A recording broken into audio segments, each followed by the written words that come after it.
வேப்பம்பூ விதக்கும் எங்கள் வீட்டு கிணற்றில் வருடத்துக்கு ஒரு முறை தூர்வாரும் உற்சவம் நடக்கும்.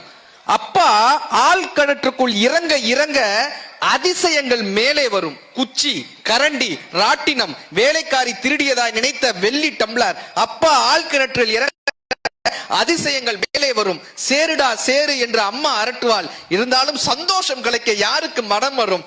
படை வென்ற வீரனாய் அப்பா தலை சொட்ட சொட்ட வருவார். இன்று வரை அம்மா கதவுக்கு பின்னால் இருந்துதான் அப்பாவோடு பேசுகிறாள். அப்பாவும் மறந்தே போனார். தன் மனதுக்குள் தூர் எடுக்கன்னு எழுதியிருப்பார்.